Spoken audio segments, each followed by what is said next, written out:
I assume many of you, maybe most of you, own one of these smartphones. Because of these, political campaigns today are different.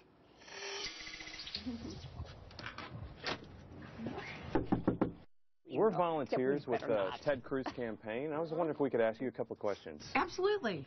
Door knocking's old, but the way Steve and Debbie do it now is new. They are at this door only because their phones told them the people who live here might vote for Ted Cruz. We have set out the objective at the outset of the campaign to run the most data-driven, data-analytic campaign in the history of politics.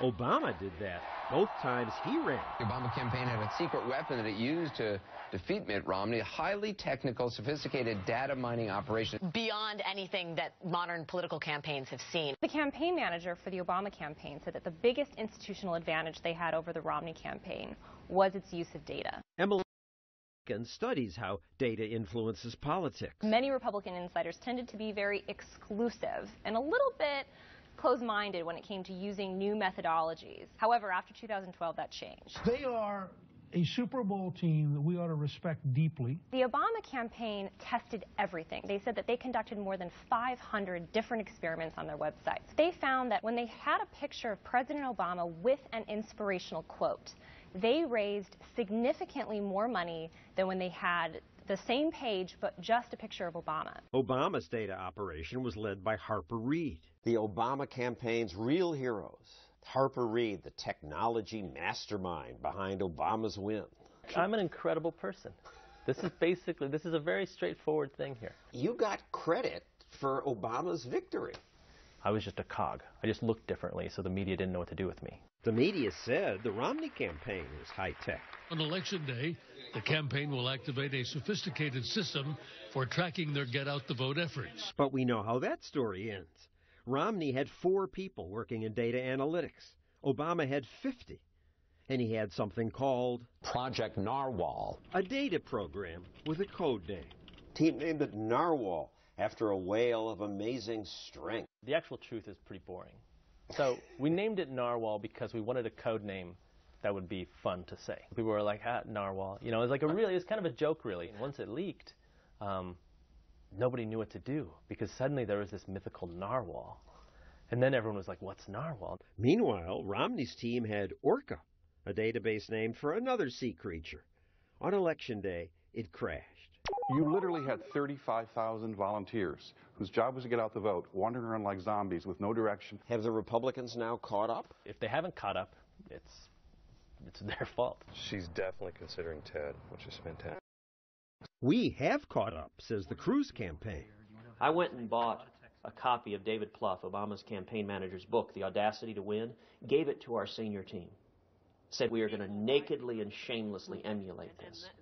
And that's very much the plan on this campaign. He made it very clear that this was an area, the use of data and analytics, that he would not fall behind in. Chris Wilson runs Cruz's technology operation. Why do you think the Democrats were ahead of the Republicans? The Silicon Valley environment, it tends to be more liberal. Tim Cook, the CEO of Apple, the founders of Google have been aggressive about taking some of their technologies and applying them and helping the Democrats use them. You're going to be working in West Des Moines 314. Now, check your phone. Each volunteer's phone tells him where to go. See your neighborhood, and you're in here for a reason. You've caucused before as a Republican. Earlier at headquarters, Stephen explained how it works. Click on each individual house. It pops up. The names of the people living there, their ages. We hit their name, and it gives us a script to go by question-wise. Can Ted Cruz count on your support at the caucus in February? Haven't quite made up my mind yet. You're undecided? Okay. Depending on the voter's answer, the phone tells Stephen what to say next. Is Ted a candidate you're considering? Very much so. Great. Totally different than what we used to do. All this information data comes straight back to the campaign. Whereas in the past, if I had my little piece of paper with the thing on there, I might be able to write down, yes, they're interested, but this is instantaneous. Here, the volunteer's phone told him, don't knock on this guy's door. And the man was curious why. I'm a Democrat, put that way. Okay, that's why you're not on our app. The data had determined that knocking would have been a waste of volunteers' time and the campaign's money. They know a lot about each voter. Thank you. Bye. If they subscribe to this magazine or watch this TV show, then you know they're more likely to vote for Ted? That's 2 factors of 50 to 70,000. They even know what you eat. For someone who buys arugula, we found that they tend to be a little bit more Democratic, whereas someone who buys iceberg lettuce tends to be more Republican. Trucks, not surprisingly, tend to be driven more by Republicans. Democratic cars, Volvos. How do you know this? This is all information that's on the open market. There are companies that amass enormous amounts of data, consumer data. And a lot of people don't know about this, but the types of data they collect are based on transactions that you and I make. Whether we opened a store loyalty card, whether we subscribe to a magazine, all of this is logged. When you get a knock on your door from canvassers, the message that you receive is likely informed by this kind of data analytics. Do voters mind being targeted because a campaign has specific data on them? That's a scary thought. No, I think it's excellent.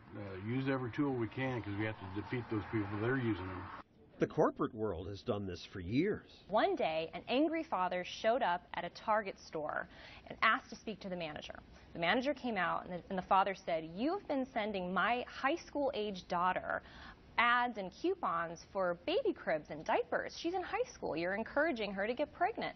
And the manager just felt terrible. He said, "I'm so sorry." But 1 week later, the manager called the father back to apologize again, and the father said, "Actually, I owe you an apology.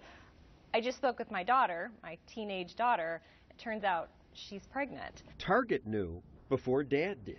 Target had identified 25 different products that when people start to buy those things in combination with each other, it means that they're likely pregnant. Ted Cruz for president, how may we help you? Now the Cruz campaign says it knows even more. What your personality is like. We are doing things that no one else is doing. Like the use of personality modeling. Personality modeling tells Chris and his team who's going to vote, how they're going to vote, and what issues they care about. Chris shows us the database that tells him what voters care about. They respond to different colors, they respond to different pictures. So to reach personalities the campaign determines to be more traditional, they use blue or neutral tones, red or orange if they think you're an extrovert. If we're talking temperamental voters, we use words like alarmed, vulnerable, authority. So your foot soldier goes to his door. They know what buttons to push. They do. It's different from when the male comes to the door or where the female comes to the door. We know where they are on moral issues, on immigration, where they are on national security, where they may be on gun rights. Not just where they are, but why. Maybe one person supports the Second Amendment because when they were a child, they went duck hunting with their grandfather. And so for them, it brings back nostalgia, sense of family. Now, if that's the case, you can craft a message that hits to why they care about it. If you're a single mom, if you're carrying a revolver in your purse because you don't want to get mugged, a duck hunting ad is not going to do a thing to connect with you. So just on the Second Amendment, we have a dozen different messages. We have a Cruz app that thousands of people across the country have downloaded onto their phones. The Obama campaign did that too. By signing up for the app, they were able to identify the friends of the supporters, and they would send messages to their supporters saying, "Hey, would you click this button to share with this friend?" And it reached about 5 million people. And having friends talk to friends is apparently most persuasive. The best way to connect with a voter is not through a TV ad, although that helps, but it's from them to hear why a person that is important to them, a friend or family member, from a friend. We've made it a game, and so we have grassroots activists competing to spread the word. We'd like for you to reach out to 10 of your friends today. If you do so, you'll get 1,000 points, and you're only 900 points from making that next level. And what do you get for points? You can't buy anything with them. You get badges, and you move up the rank. You compete against your friends to see who can become the best Ted Cruz. I'm almost to organizer. This motivates people? It absolutely does. And there's some that are all the way up to, leader and patriot, and I'm working my way there. Now, my producer back there tricked me into putting it on my phone. So now my friends are going to have their privacy invaded by you? Absolutely not. However, in 2012, Obama supporters did have their privacy invaded. You may not necessarily know very much about the campaign and how much it knew about you. Obama's campaign is watching you. Sounds like Orwell. I don't remember any ire, but I do remember a lot of people who wanted to volunteer for the campaign.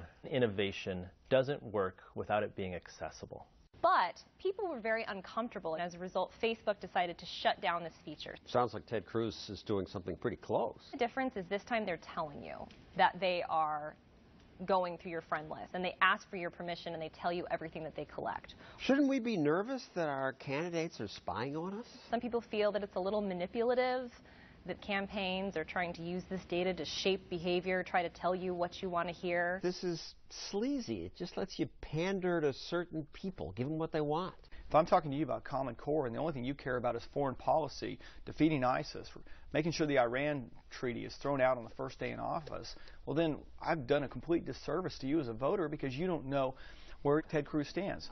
Despite running fewer commercials than other candidates, Cruz, by using data to target potential supporters and then convincing those people to go to caucuses, won a surprising victory in Iowa. That's the power of technology, is it amplifies the voice of each of us. A slick Hollywood TV ad has its limits. Using technology to communicate with, to empower the grassroots, that's the key to winning politics in the 21st century.